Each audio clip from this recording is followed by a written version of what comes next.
In the heart of Marion County, Florida, a tight-knit community was shaken to its core by a gruesome triple homicide. Three teenagers, Layla Silvernail, Michael Hutto Jr., and Camille Quarles, lost their lives in a shocking act of betrayal that left investigators and residents searching for answers. There's a girl laying in front of my road and she's dying. Okay, is she awake? She's dying, I don't know. She's bleeding out of her head. She's gargling on her blood. You need to turn her on her side so she doesn't choke, okay? It doesn't matter what side? Like on what side? No, just turn her on her side so she doesn't choke on the blood, okay?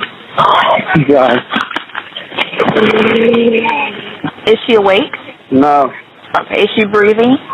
She's breathing. Do you know how far they are? I don't have an ETA, but they are on the way, okay? On March 30th, 2023, at 10:52 p.m., Layla Silvernail, a 16-year-old girl described as kind-hearted and generous, was found critically injured near a dumpster on SE 183 RD Avenue Road in Ocklawaha. She had been shot in the head. When deputies arrived at the scene and spoke to a first responder and a witness, their accounts painted a chilling picture. No, not responsive. No, there's no ID, no nothing. Young girl, older girl? Younger girl. What color hair? It looked like brown. But look at, see if you can, it's hard to tell. Not yet, not at the moment. I think right now we should at least try to listen. He's the RP? Yeah, he's the RP. He said his neighbor said they heard what sounded like somebody hitting their dumpster, and she yelled at him, and the car took off and went into OPE, or Forsyth Park. FOP. But the neighbors right over here said she's seen the car over here. But with as dark as it is right here, you know, still I don't see any gunshot, because the pop, this is moved. He says this looks like it's been moved. I wonder if it's with the car. Right there. But there's no dents on it. That's the weird thing. Around what time did you hear, you said it sounded like a gun, Yeah, it wasn't a loud gunshot. I would say about 20, 30 minutes ago. It wasn't a loud gunshot, but I heard about 4 or 5, and I kind of blew it off casually, and then I just looked out of my window because I did think it was strange with it, how late it was, and I saw the car run into the dumpster, and once I seen the car run into the dumpster, I stepped out my door, and I seen a man run out of the car down the road towards my yard, and I yelled at him, "What the fuck were you doing?" And then I seen him run back towards the car, take a minute, and I was calling him because it was his dumpster, and I seen him skirt off into the neighborhood. You know what kind of car it was? I didn't see what kind of car it is. A smaller color. I want to say it's a darker color, but I want to say it's a darker color, and it was a small car. I didn't see the make or anything. I wish I would have gotten closer. Yeah, right. No, don't put yourself in any type of danger. I know, but I feel Did you see if anybody was in? Was there only one? Was there? I only seen one person running, and it was a male. It had a male figure, had a hat on. I want to say he was like 5 foot, maybe, but it was only one dude running down the road.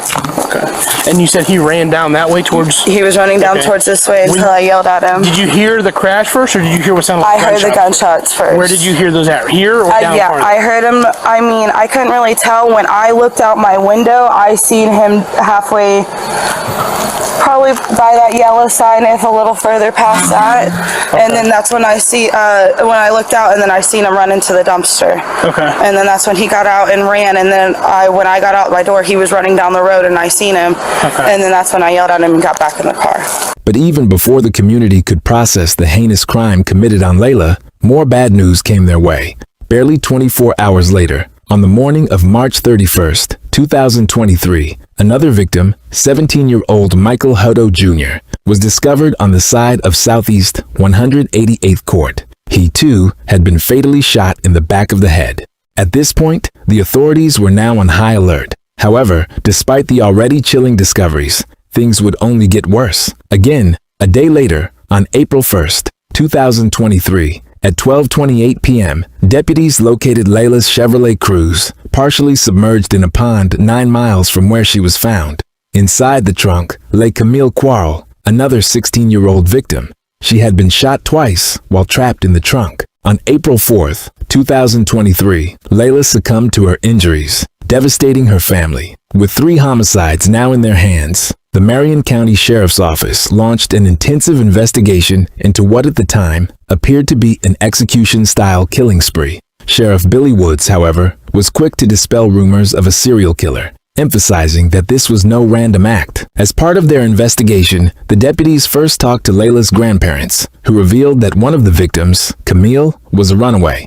This information led the deputies to Camille's aunt, who revealed that she'd actually reported Camille to the police for running away. However, the police had done nothing regarding the matter. While that was happening on the side, deputies contacted an unidentified female witness. This individual provided deputies with useful information that would soon open the case. On the fateful day, the female witness revealed she was hanging out with Layla's boyfriend, Michael Hodo, aka Sosa, and 2 other young males. The group was all over the place, driving inside Layla's 2015 Chevrolet Cruze with Layla behind the wheel. At some point, they also passed by a trap house and the homes of the 2 other young males, rapping and listening to music. At 6 p.m., Layla and Hodo dropped off the female witness before heading to pick up the 2 other teens they were with earlier, one called Reaper and the other 3-5. The witness also revealed a detail that with time would turn out shocking.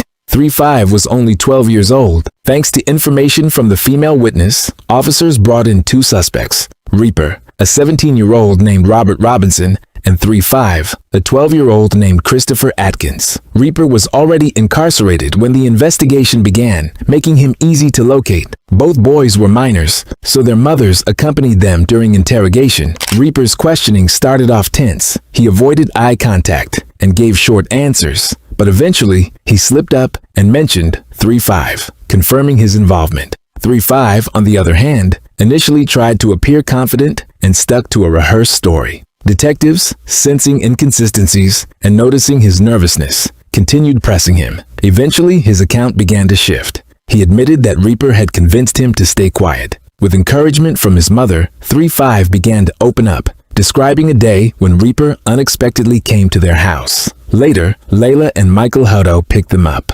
Layla drove, Hodo sat in the front, and Reaper and 3-5 rode in the back. Things seemed normal until they picked up another individual, 16-year-old Taj Bruton, later identified as X-Man.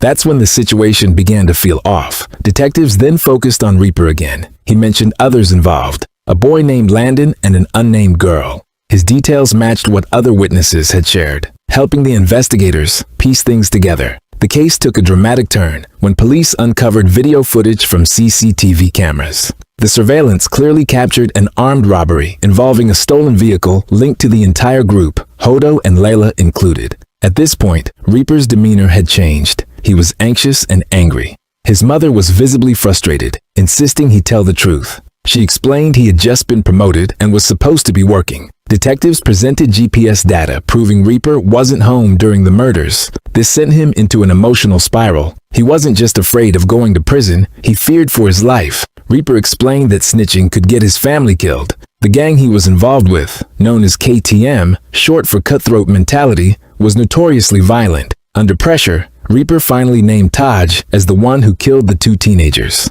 At the time, Taj was on the run after removing an ankle monitor while on house arrest for unrelated crimes like carjacking and aggravated assault, though there was a $10,000 reward for his capture, but not for long.